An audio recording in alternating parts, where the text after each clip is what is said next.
اللہ اللہ اللہ اللہ اللہ اللہ اللہ۔ ٹھنڈی چھاؤں جو ہے یہ پکڑ رہی ہے، بھائی 2 دن ٹھہر کے چلے جانا، ٹھیک ہے، کوئی نیت میں خرابی نہیں ہے نا۔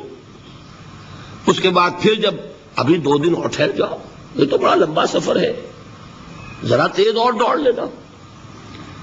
تو فرماتے ہیں کہ حضور میں اسی طریقے سے تاخیر و تعویق میں پڑا رہا، یہاں تک کہ ایک روز اچانک مجھ پر یہ چیز منکشف ہوئی کہ تو میں چاہے کتنا بھی تیز چل لوں میں آپ سے نہیں مل سکتا، میرے اعصاب ڈھیلے ہو گئے، اس طرح میں محروم رہ گیا۔ حضور نے بائیکاٹ کا حکم دیا صحابہ کو، 3 صحابہ تھے ایسے، 2 اور تھے جنہوں نے اسی طریقے سے اعتراف کیا۔ حضور نے حکم دے دیا کوئی ان سے گفتگو نہ کرے، سوشل بائیکاٹ، بڑی سخت سزا تھی جو دی گئی ہے، اس کی بڑی تفاصیل ہیں، اللہ تعالیٰ شوق دے تو وہ حدیث پوری پڑھیے، میں نے تو 2 جمعوں میں ایک مرتبہ صرف اس ایک حدیث کو بیان کیا تھا، شاید کہیں کیسٹس ہوں میرے ہاں، ہمارے نمبر کوئی مجھے یاد نہیں ہے، لیکن یہ بڑی عجیب حدیث ہے۔ لیکن اس میں جو اصل سبق ہے وہ کیا ہے؟ اس طریقے سے شیطان لیت و لال، تاخیر، تعویق، ابھی کیا جلدی ہے، ذرا اس کام سے فارغ ہو لو، ذرا پھر تلافی کر لینا، ذرا زیادہ زور سے کام کر لینا، یہ وہ چیز ہے کہ جو وہ تو خیر صحابی تھے بچ گئے، اگر وہاں جھوٹی قسم بھی کھا دیتے تو گئے تھے۔ یہ تو اتنا ہی ہے نا، مردی و نامردی قدم فاصلہ دارد، اس میں تو یہی ہے کہ ذرا ایک جھوٹی قسم کھا دیتے، جھوٹے بہانہ بنا دیتے تو اب ضعف ایمان نہ رہتا، وہ نفاق کی سرحد شروع ہو جاتی۔ وہ اللہ تعالیٰ نے ان کو بچایا، لیکن یہ کہ ہم کیسے بچیں گے اگر ہم نے یہ روش اختیار کی؟ لہذا 3 کام، دوام ذکر نمبر 1، اس کی میں شرح کر چکا ہوں، 4 اذکار یاد کر لیجئے گا ان کو، ورنہ کیا فائدہ۔ نمبر 2، انفاق فی سبیل اللہ، نفاق کا علاج انفاق سے۔ نمبر 3، یہ عادت اپنے اندر پیدا کیجئے شعوری طور پر کہ جب ایک حقیقت واضح ہو جائے فوراً اعتراف کہ ہاں بھائی بات ٹھیک ہے آپ نے، جب ایک فرض کا احساس ہو جائے فوراً اس کی ادائیگی کے لیے آغاز۔ تاخیر و تعویق ہے کہ جس سے پھر نفاق کو موقع ملتا ہے۔ اللہ تعالیٰ مجھے اور آپ کو حقیقی ایمان عطا فرمائے اور نفاق سے بچائے رکھے۔ اب آئیے حقیقت و اقسام شرک پر۔ دیکھیے، ہر شخص یہ جانتا ہے کہ اسلام دین توحید ہے، ایک لفظ میں اگر کہیں گے تو اسلام کا سب سے بڑا وصف، سب سے بڑی علامت توحید۔ مجھے اقبال نے کہا کہ توحید کی امانت سینوں میں ہے ہمارے، آسان نہیں مٹانا نام و نشاں ہمارا۔ تو توحید ہے، توحید کی ضد ہے شرک، ٹھیک؟ اس سے میں ایک نتیجہ نکالتا ہوں، کوئی مسلمان جان بوجھ کر مشرک نہیں ہو سکتا، یہ میرا نتیجہ ہے، جان بوجھ کر مشرک نہیں ہو سکتا۔ وہ شرک میں مبتلا ہوگا تو ناسمجھی میں ہوگا، نادانی میں ہوگا، وہ اسے شرک نہیں سمجھے گا۔ یہ ممکن نہیں ہے کہ کوئی مسلمان ہو، گیا سے گیا مسلمان، گزرا سے گزرا مسلمان، گھٹیا سے گھٹیا مسلمان، لیکن وہ شرک کو شرک سمجھتے ہوئے اس میں آلودہ ہو جائے۔ ہوتا کیا سمجھ میں نہیں آتا کہ شرک، تو ضرورت بہت ہے کہ ہم یہ پہچانیں کہ یہ شرک ہے کیا۔ دوسری بات یہ جان لیجئے، ہمارے دین میں ناقابل عفو جرم کون سا ہے؟ شرک۔ 2 مرتبہ بیان فرمایا گیا سورہ نساء میں صرف، ان اللہ لا یغفر ان یشرک بہ ویغفر ما دون ذلک لمن یشاء۔ اللہ تعالیٰ اسے تو ہرگز نہیں بخشے گا کہ اس کے ساتھ شرک کیا جائے، ہاں اس سے کم تر جس کو چاہے گا معاف فرما دے گا۔ نوٹ کر لیجئے، اس کی بھی اندر بھی اوپن لائسنس نہیں ہے کہ بقیہ سارے گناہ لازماً معاف کر دے گا، یہ نہیں ہے، اس سے تو آپ میں جرت پیدا ہو جائے گی، باقی سب کیے جاؤ، یہ نہیں، جس کو چاہے گا بخش دے گا، لیکن امید ضرور دلا دی کہ شرک سے کم تر کوئی گناہ ہو تو اس کی بخشش کی بغیر توبہ کے اللہ تعالیٰ نے امید دلائی، توبہ سے تو شرک بھی معاف ہو جائے گا۔ اس سے مراد کیا ہے؟ بغیر توبہ کے۔ اللہ تعالیٰ نے فرمایا کہ اور گناہوں کے بارے میں تو امید کی جا سکتی ہے لیکن شرک کے بارے میں ہرگز نہیں۔ اہمیت واضح ہو گئی مزید۔ نمبر 3، اس شرک کی ہماگیریت کا عالم یہ ہے کہ سورہ یوسف کی آیہ مبارکہ ہے وَمَا يُؤْمِنُ أَكْثَرُهُمْ بِاللَّهِ إِلَّا وَهُمْ مُشْرِكُونَ۔ انسانوں کی اکثریت کا حال یہ ہے کہ وہ اللہ پر ایمان نہیں رکھتے مگر کسی نہ کسی قسم کے شرک کے ساتھ۔ یہ یونیورسلٹی ہے اس کی کہ اللہ کو بھی مان رہے ہیں لیکن کسی نوع کا شرک جو ہے وہ بھی لگا رکھا ہے۔ وَمَا يُؤْمِنُ أَكْثَرُهُمْ بِاللَّهِ، انسانوں کی اکثریت کا حال یہ ہے کہ وہ ایمان نہیں رکھتے اللہ پر الا وہم مشرکون، مگر یہ کہ کوئی نہ کوئی شرک بھی کرتے ہیں۔ چوتھی بات یہ سمجھیے کہ شرک ہر دور میں بھیس بدل کر آتا ہے۔ یہ ضروری نہیں ہے کہ شرک کی جو قسمیں آج سے 200 برس پہلے تھیں صرف وہی آج بھی رہے۔ ہو سکتا ہے کہ بالکل نئی شکلیں اس شرک نے اختیار کر لی۔ اس سے کیا نتیجہ نکلا کہ اگر اجتہادی بصیرت نہیں ہوگی تو ہو سکتا ہے کہ ایک شخص جو ہمارے سابق علماء نے لکھ دیا کہ یہ چیز شرک، یہ چیز شرک، یہ چیز شرک، یہ چیز شرک، آج سے 500 برس پہلے کا انسان بڑے سے بڑا عالم دین اپنے زمانے کے شرک کو پہچان کر تو لکھ سکتا ہے، اس سے تو آپ بچ رہے ہیں۔ امام ابن تیمیہ نے اس کو شرک قرار دیا، اس کو شرک قرار دیا، اس کو شرک قرار دیا، کوئی شخص ہے جو اس سے تو بچ گیا۔ امام صاحب کی دی ہوئی بصیرت سے اس نے ان جو اقسام ہے شرک کی ان کو پہچان لیا، لیکن یہ عین ممکن ہے کہ آج کے شرک کو وہ نہ پہچان رہا ہو، اپنی جگہ وہ سمجھ رہا ہو اپنے آپ کو بہت بڑا موحد، جبکہ اس دور کا جو شرک ہے اس میں ملوث ہو۔ اس کو میں نے کہا ہے کہ اس شرک کے بارے میں بڑی اجتہادی بصیرت کی ضرورت ہے۔ فارسی کا ایک شعر ہے، بڑا پیارا شعر ہے، بہر رنگے کے خواہی جامہ می پوش، من انداز قدت رامی شناسم۔ اپنے محبوب سے کہہ رہا ہے شاعر کہ تم جس طرح کا چاہو لبادہ اوڑھ لو، میں تمہیں تمہارے قد سے پہچان لوں گا۔ کتنا ہی چھپا لو اپنے آپ کو، کیسے ہی لباس بدل لو، بہر رنگے کے خواہی جامہ می پوش، من انداز قدت رامی شناسم، میں تمہارے قد سے تمہیں پہچان لوں گا۔ یہ اگر بصیرت نہ ہو کہ شرک کو اس کے قد سے پہچان سکیں آپ، اس کے لیے ضرورت ہے اصولوں کی۔ دیکھیے جس طرح الجبرا کے اصول ہوتے ہیں، فارمولا ہے، فارمولا ہاتھ میں آ گیا، مسئلے حل کرتے چلے جا رہے ہیں، آپ اپلائی کرنے کی دیر ہے فارمولے کی۔ اگر آپ نے صرف گنتی کر کے کسی زمانے کے شرک وہ تو سمجھ لیے، لیکن وہ بصیرت باطنی حاصل نہیں ہوئی، اجتہادی بصیرت، وہ اصول ہاتھ میں نہیں آئے کہ جس سے آپ پہچان سکیں، تو ہو سکتا ہے کہ اس دور کے شرک کو آپ نہ پہچان سکیں۔ اس کے لیے ضرورت ہے کہ اصل اصول ہاتھ میں آ جائیں تاکہ ان اصولوں کو اپلائی کریں۔ ایک بات مجھ سے اور سن لیجئے، میرا اپنا یہ تاثر ہے،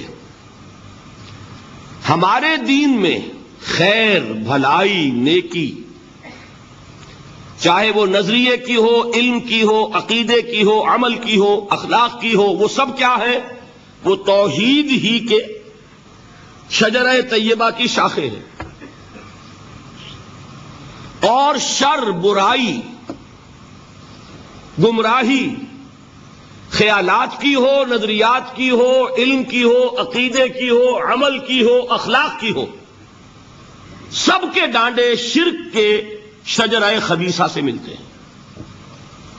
اس شجرہ خبیثہ کے برگوبار ہے جو بھی برائی ہے، عمل کی یا علم کی، اور اس شجرہ طیبہ کے برگوبار ہے جو بھی خوبی ہے، عمل کی یا عقیدے کی۔ یہ میرا تاثر ہے، اور جب تک اس انداز میں وہ آپ کو اندرونی رشتے ظاہر نہیں ہوں گے، آپ پر منکشف نہیں ہوں گے، وہ اجتہادی بصیرت جو ہے پیدا نہیں ہو سکے گی۔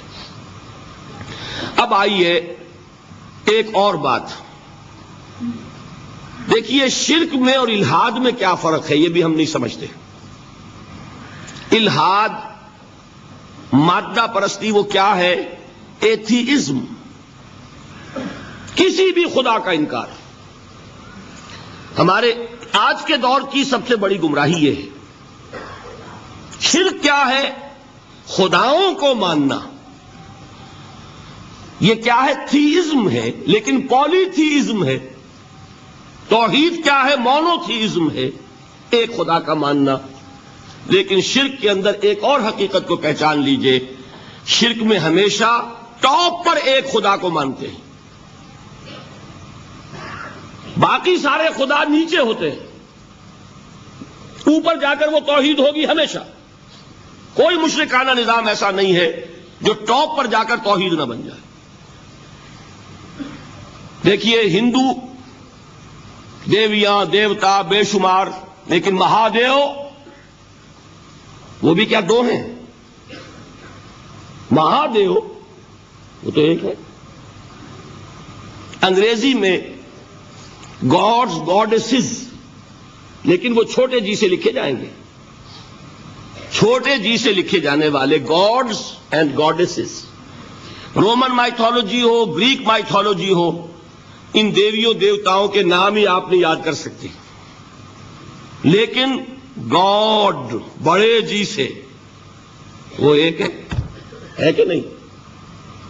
ٹاپ پر جو ہے وہ ایک ہے، اس کو وہ بھی مانتے ہیں کہ اومنی پوٹنٹ، اومنیشنٹ، اومنی پریزنٹ، علی کل شیء قدیر، بکل شیء علیم، ہر جگہ موجود، وہ تو ایک ہی ہے، وہ تو کیپٹل جی سے لکھا جائے گا۔ باقی اس کے نیچے فوج ہے دیویوں کی، دیوتاؤں کی، خداؤں کی اور خدانیوں کی، وہ گاڈز اینڈ گاڈیسز ہیں۔ عرب میں کیا تھا؟ میں نے پہلے آپ کو وہ دو مثالیں دے دی ہیں، تیسری اور ایران کی لے لیجئے۔ خیر کا خدا اور شر کا خدا اور، ایک یزداں ایک اہرمن، ٹھیک، سنویت ہو گئی نا، دو خداؤں کو مانا، لیکن وہی ہیں جو خدائے خدائے گاں، خداؤں کا خدا، اس کو ایک ہی مانتے ہیں۔ یہی معاملہ عرب میں تھا، اللہ وہ ایک ہی تھا ان کے ہاں۔ قرآن میں آتا ہے، ان سے پوچھئے وَلَئِن سَأَلْتَهُم مَّنْ خَلَقَ السَّمَاوَاتِ وَالْأَرْضَ لَيَقُولُنَّ اللَّهُ، جب ان سے کہا جاتا ہے کہ کس نے پیدا کیا آسمان اور زمین کو، یہ فوراً کہیں گے اللہ نے۔ فَأَنَّىٰ يُؤْفَكُونَ، تو یہ ماننے کے بعد کدھر جا رہے ہیں؟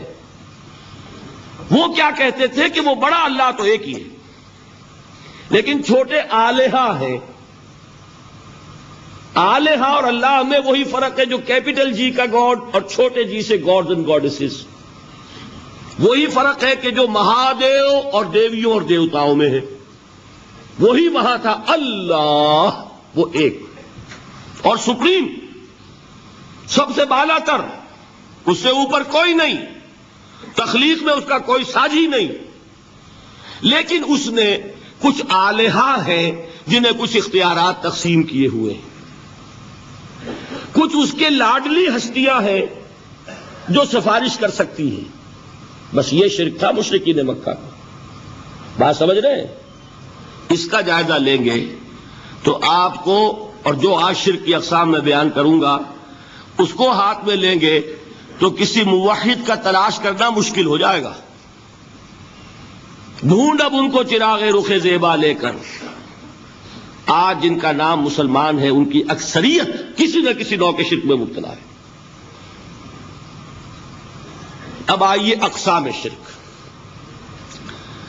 اقسام شرک میں بھی وہی کیفیت ہے جو نفاق کے بارے میں میں نے عرض کی تھی کہ ایک تقسیم یہ ہے جو علماء نے کی ہے، ایک ہے عقیدے کا نفاق، ایک ہے عمل کا نفاق۔ اسی طرح ایک ہے عقیدے کا شرک، ایک ہے عمل کا شرک۔ عقیدے میں نہیں ہے، عمل میں ہے۔ ایک تقسیم آپ نے سنی ہوگی شرک جلی، شرک خفی۔ ایک ہے ننگا شرک، کھلم کھلا شرک، ایک ہے چھپا ہوا شرک جو نظر نہیں آتا۔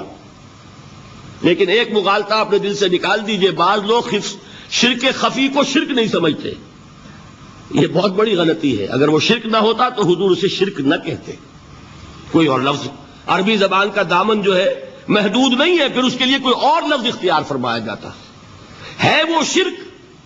لیکن ایک شرک ہے جلی جو نمایاں ہے، نظر آ رہا، ایک ہے شرک خفی جو نظر نہیں آ رہا، اور وہ کتنا خفی ہو سکتا ہے اس کی ایک مثال دی حضور نے۔ شرک خفی اتنا خفی ہو سکتا ہے، ذرا مبالغہ دیکھیے جو حضور نے بات کو سمجھانے کے لیے مثال میں جو مبالغہ اختیار فرمایا۔ ایک سیاہ اندھیری رات میں ایک سیاہ پتھر پر ایک سیاہ چیونٹی کو رینگتے ہوئے دیکھنا جتنا مشکل ہے، اتنا ہی شرک خفی کا پہچاننا مشکل ہے۔ بتائیے، آپ نے فرمایا انا افصح العرب، میں عرب کا فصیح ترین انسان ہوں، اس سے آگے کوئی مثال دی جا سکتی ہے؟ اندھیری رات، تاریک رات، پتھر سیاہ، چیونٹی سیاہ، کون دیکھ سکتا؟ جتنا اس کو دیکھنا ناممکن ہے اتنا ہی شرک خفی کا پہچاننا مشکل ہے۔ گویا کہ اس سے تو اللہ ہی بچائے گا تو انسان بچے گا۔ ایک آخری بات تمہیداً اور عرض کر دوں، پھر میں چلوں گا اقسام پر۔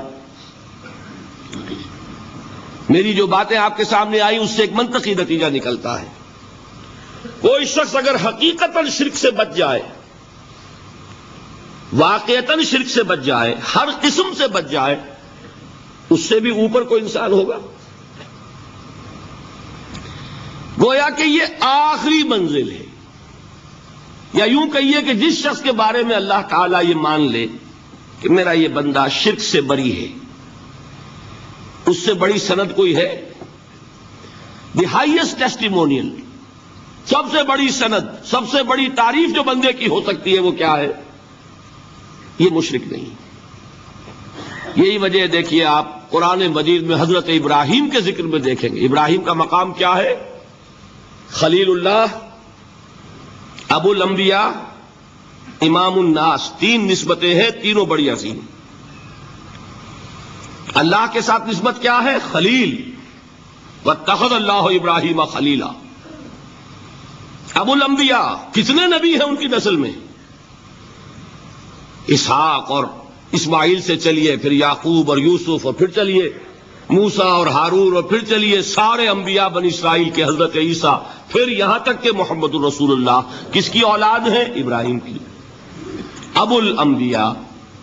اور نمبر 3، انی جاعلک للناس اماما، امام الناس۔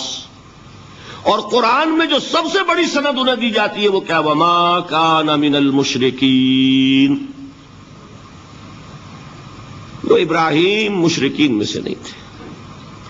معلوم ہوا کہ یہ سب سے بڑی سند ہے، سب سے بڑا سرٹیفکیٹ ہے، سب سے بڑا ٹیسٹیمونیل ہے جو اللہ کی طرف سے کسی کو مل جائے۔ میں جو اقسام شرک بیان کرنا چاہتا ہوں تو میری تقسیم ذرا مختلف ہے۔ اب وہ ذرا اپنے ذہن میں وہ نقشہ بنا لیجئے، آپ بنایا کرتے ہیں، ایک اس کو پھر 3 میں تقسیم کیجئے۔ شرک کی 3 بڑی بڑی قسمیں ہیں۔ شرک فی الذات نمبر 1، شرک فی الصفات نمبر 2، شرک فی الحقوق نمبر 3۔ اور یہ میں عرض کر دوں آپ سے پہلے ہی، یہ مضمون بہت طویل ہے، میں آج صرف یہ کروں گا کہ خاکہ مکمل کر دوں۔ اب اس خاکے میں رنگ بھرنا، وہ تو ایک موضوع پر شرک فی الذات پر پوری تقریر ہونی چاہیے، شرک فی الصفات پر ہونی چاہیے۔ ایک ایک گھنٹے کے میرے 6 کیسٹ ہیں اللہ کے فضل و کرم سے، جو کئی سال سے وہ پھیل رہے ہیں۔ 6 گھنٹے میں میں نے ان چیزوں کو بیان کیا، وہ موجود ہوں گے، لیکن آج وہ خاکہ ذہن میں بنا لیجئے، اور کچھ آپ کو الجبرے کے فارمولے ہاتھ میں آ جائے تاکہ خود آپ میں صلاحیت پیدا ہو جائے پرکھنے کی کہ اس فارمولے کو اپلائی کر کے دیکھ لیں یہ شرک ہے یا نہیں۔ یہ 2 کام تو میں انشاءاللہ آج کر دوں گا، آپ مطمئن رہیں۔ باقی یہ کہ تفصیل، وہ تو ہر سلسلے میں تفصیل پھر بہت ہوگی، وہ شوق ہو تو وہ کیسٹ آپ سنیے۔ تو 3 تقسیمیں ہو گئی شرک فی الذات، اللہ کی ذات میں کسی کو شریک کر دینا. یہ سب سے زیادہ نمایاں، سب سے زیادہ جلی، سب سے زیادہ عریاں اور اللہ تعالی کو سب سے زیادہ مبغوض